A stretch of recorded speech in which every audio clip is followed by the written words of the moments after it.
Hello everyone and welcome to this video in which I will be taking a look back at the 2021 Monaco Grand Prix.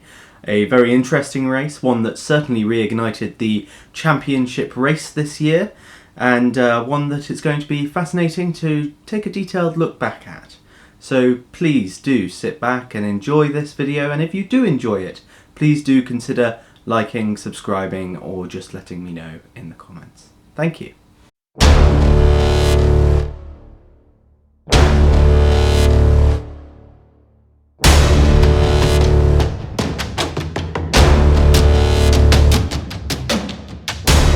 So of course the first team for us to talk about, taking the finishers in order, is Red Bull. And of course, not too much to say. This was a very good race for them. They clearly had the pace that they needed around here, as you have to be fair, they have done in many of the previous years.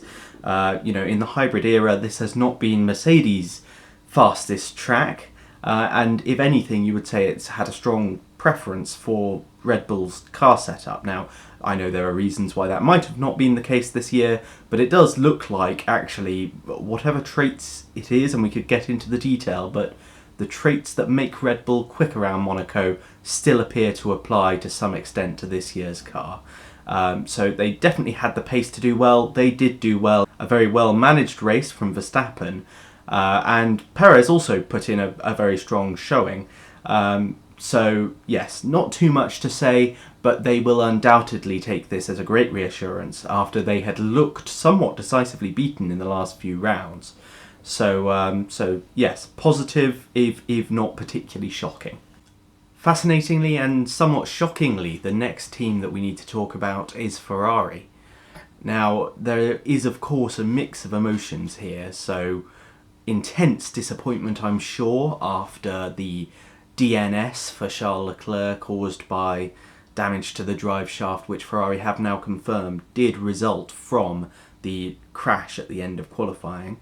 Of course, there are questions to be answered as to why the checks that were carried out after the crash, which apparently cleared the gearbox, did not pick up on any problem with the drive shaft, which presumably would have been shown if they'd looked in the right place. But having said that, that disappointment is of course mixed with, I'm sure, great pride in the result achieved by Carlos Sainz Jr. Easily Ferrari's best result in a long while, actually their best result since Leclerc's form-defying finish in Austria at the beginning of 2020, which itself was, very much, as I say, out of form for that car. Really, this is the most competitive that Ferrari have looked since 2019. Which is, very significant given the context of the alleged sanctions that may have been imposed on them, or at least, the limitations that they have been forced at least to comply with themselves, if that's how you want to phrase it, after the FIA clarified the rules post-2019. That's an interesting situation to be discussed a different day. Anyway, yes, they will be very happy with Carlos Sainz's second place, and of course he will also be very happy with it, and it shows that he really is, a very talented driver. In the right machinery, he absolutely will get the most out of the car. Of course Leclerc is also an incredibly talented driver, known for getting the absolute most out of the Ferrari, but that Sainz is showing that he's on that level, close if not there. Just shows his worth, and I think is making a lot of people, including Nico Rosberg apparently, think twice about remarks they made about Sainz joining Ferrari at the start of this season.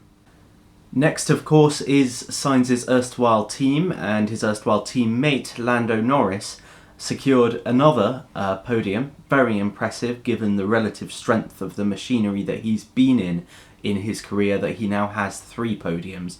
And of course, we all know that outperforming the strength of your car is a very good indicator of a driver who can and may well challenge for championships at some point. So very positive indeed that he continues to put in these relatively strong performances.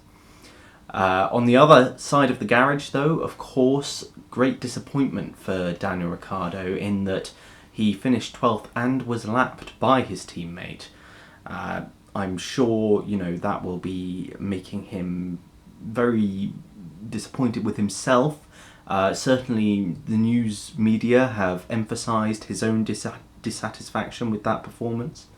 I think, there are potentially some excuses at a place like Monaco where you can't necessarily control for the relative difference between the pack you're stuck in and the leading pack's speed.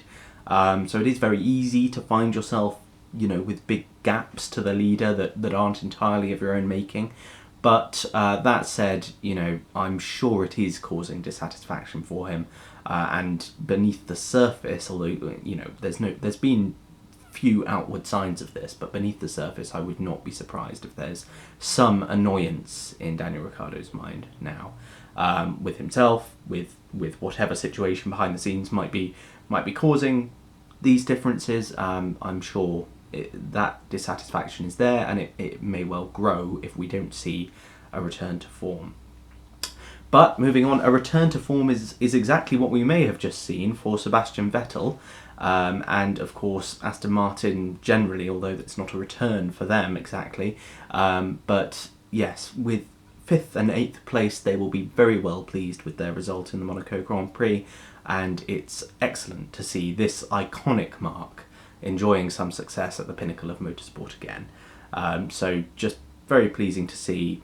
In particular, for Sebastian Vettel, he needed to get some good results back in just to prove, I think, as much to himself as to anyone else that he's still got it, and I think he probably has still got it. Whether he will be winning races again, let's see, but he certainly is a driver of the calibre and quality that you would expect to see further up the grid than we have seen him in the most recent results. So yes, very, very promising for him, very good for Aston Martin, and all-round positives. AlphaTauri are another team who had very contrasting fortunes. Gasly put in a characteristically, or at least characteristically of late, strong race to finish 6th and take home 8 World Championship points. He'll be delighted with that. On the other side of the garage, less so with Yuki Tsunoda having had a more difficult race and come home 16th. Behind Williams and ahead only of Haas. Of course, disappointing. Yuki may well reflect upon this, and I think some of the people who had great expectations for Yuki Tsunoda's entry into Formula One may be beginning to dial those back. But it's early days. He will, of course, I'm sure, learn and come back from this stronger. For Mercedes, it is, of course, a race to forget. More so because of the problem for Bottas in his pit stop than for Lewis's race, but we'll come on to that. The Bottas problem in the pit stop was, of course, a worrying one for Mercedes. They have had a number of challenging pit stops recently that have cost them a lot of points and good results. Think back, for instance, to when Russell was substituting for Hamilton at Bahrain last year. That kind of thing is worryingly common, actually, for Mercedes. What happened, of course, is that they just managed to, because Bottas stopped slightly off his marks, the gunman was coming in at an angle, and they just machined the spokes off the wheel nut, which allowed them to remove it. So basically, if you don't have those metal spokes around the wheel nut allowing you to use a gun to remove the wheel, it is secured so tightly that you can't really get it off using any other means. And that's why, supposedly, if you read the kind of entertaining pieces in the media, they only managed to get it off, I think, when they got it back to the factory, I think on Tuesday morning. So, some people have made jokes about that being a pit stop that's lasted, 4 days or so. I don't know if we can classify that as a pit stop that's lasted that long. Apart from anything else, when are they going to fit the new tyres? But, that all jokes aside, worrying for Mercedes that problem occurred. For Lewis Hamilton, it was a challenging race, of course, but more because of a lack of pace than anything else. The They simply didn't have the speed to compete with Red Bull, at least after the temperatures had come down. So in free practice, which of course in Monaco occurs on the Thursday, the temperatures were a bit higher, and Mercedes reported that their car performed quite nicely on that day. Unfortunately, when it came to qualifying and the race, track temperature was much cooler, ambient temperature was also much cooler, and generally speaking, apparently the Mercedes car just did not suit those lower temperatures. As a result, both cars felt that they didn't have as much pace, but in particular Sir Lewis Hamilton felt he was lacking in pace. That reflected itself in a poor qualifying result, and in the race he simply couldn't really do anything, and indeed ended up going a little bit backwards as a result of poor strategy, but not too much. So the strategy problem there, just to go into that, Mercedes thought that they should try the undercut, and to be honest, you can't really fault their thinking too much. I mean, in hindsight, it's easy to say that they should have just kept Lewis out there. Instead, they tried to undercut Gasly. It didn't work. Hamilton comes out behind Gasly. Gasly slows him down a lot, as you would expect. The AlphaTauri is a slower car than the Mercedes, and as a result, Vettel is able to pull off an overcut and get himself ahead of both of them. So, you know, a strategy error, arguably, but really just a pure lack of pace that, you know, could have been better managed, but not much. So, a day to forget, but anyone who thinks that Lewis Hamilton isn't going to come back strongly hasn't been watching Formula 1 in the last few years. There was once again a strong result for Esteban Ocon as he finished 9th, which is at least good compared to his teammate, the legendary Fernando Alonso, who finished a more disappointing 13th, and I'm sure Fernando Alonso is not particularly enjoying the way that his return to Formula 1 is going so far, but hey, we'll wait and see. There's plenty of time for that to change yet.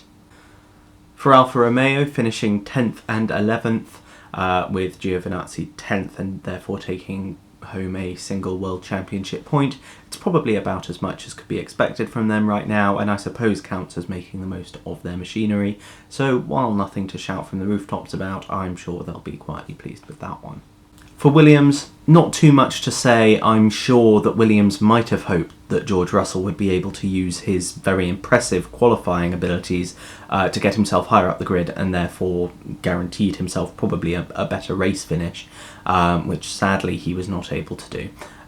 But that's how it is for Williams at the moment, and you know, neither particularly impressive nor particularly disappointing really, just the way it is at the moment for Williams. About Haas, the less said the better probably. The one thing I would comment on is that Mick Schumacher made a very impressive overtake on his teammate at the Fairmont hairpin, which was one of the moves of the race really, despite the fact that they're both in quite slow machinery, if we're honest about it, compared to the rest of the grid. But yes, he had won that place well, and it was then very sad to see that I think a fuel pressure problem forced him to lose pace. Haas then made the swap, which may be the logical thing to do when the driver in front has a problem, but they then refused to swap them back, even though Mick Schumacher looked to have more pace than Mazepin. So disappointing that they didn't make that swap back. I personally would have liked to see that. I think it would have been fair, but well, there you go. That's been my roundup of how each team performed in the 2021 running of the Monte Carlo Monaco Grand Prix. I do hope you enjoyed this video. As I say, if you did, please do like it, let me know in the comments, and if you did subscribe, I would be eternally indebted. Thank you very much, and goodbye.